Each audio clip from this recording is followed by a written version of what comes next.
the tale of Aryadeva and Ashvagosha, the debate that challenged beliefs and forged a Buddhist master. In the ancient days of wisdom and enlightenment, when the sun kissed the horizon with golden rays, there lived two illustrious minds, Aryadeva and Ashvagosha, masters of their respective paths, one a great Buddhist pandit and the other an eminent Hindu scholar.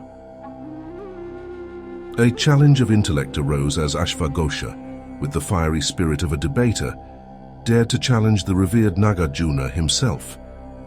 Yet it was not Nagarjuna but his foremost disciple Aryadeva who stepped forward to embrace the contest of ideas. Under the benevolent guidance of Nagarjuna, Aryadeva engaged in practice debates, his heart firmly rooted in the Buddhist perspective, while his guru, surprisingly, defended the Hindu faith with knowledge and passion, so much so that Aryadeva, in his own heart, questioned whether his guru had secretly embraced the Hindu way. When the appointed day arrived, Aryadeva stood ready, equipped to argue from either side. With his guru's blessings, he embarked on his journey to confront Ashvagosha's challenge. Ashvagosha, meanwhile, immersed himself in the purifying waters of the Ganges, seeking to cleanse his sins as per Hindu tradition. Unheralded, Aryadeva descended to the river's edge, whereupon he took a golden vessel and filled it with the unclean substances of feces and urine.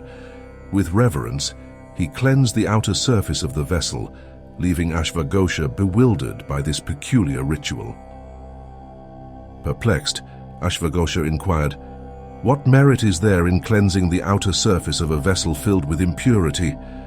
The anonymous Buddhist replied with sagely poise, "Dear sir, sins reside not in the body, but within one's own mind. How can you purify the mind by washing the body in this sacred river?" Aryadeva's words confounded the Hindu pandit, leaving him without a retort. With grace, Aryadeva vanished amidst the numerous riverside temples and shrines. On another occasion, as Ashvagosha honored his ancestors through sacred rites, Aryadeva once again appeared, prompting suspicion in Ashvagosha's heart. Aryadeva gathered dry grass and sprinkled it with water, as though expecting a miracle. Ashvagosha, consumed by curiosity, inquired about this enigmatic stranger's intent. With an air of simplicity, Aryadeva replied, "There stands a withered tree upon Mount Parvata, and I seek to revive it with these humble droplets." Ashvagosha scoffed, "How can drops here awaken a lifeless tree there? What manner of charlatan are you?" Aryadeva's response was a calm reflection. "In the same vein, your ancestors have long departed, far from this realm. Why then make offerings to them in this fleeting moment?" In that moment, Ashvagosha realized he faced the renowned Aryadeva in debate.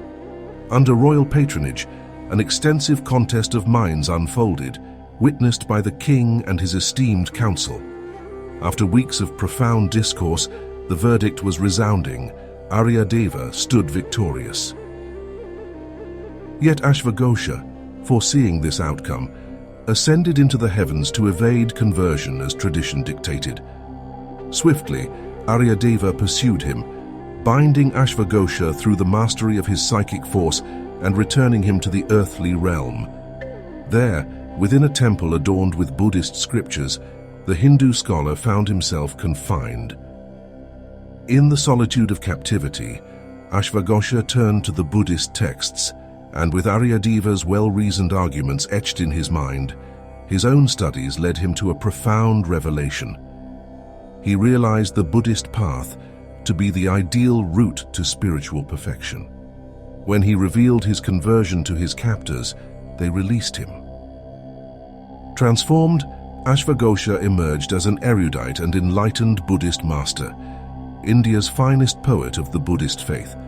His magnum opus, the 50 Verses of Guru Devotion, remains an enduring testament to his newfound wisdom and devotion to the path of enlightenment. Thus, in the crucible of debate, two great minds found unity in the quest for profound wisdom and truth.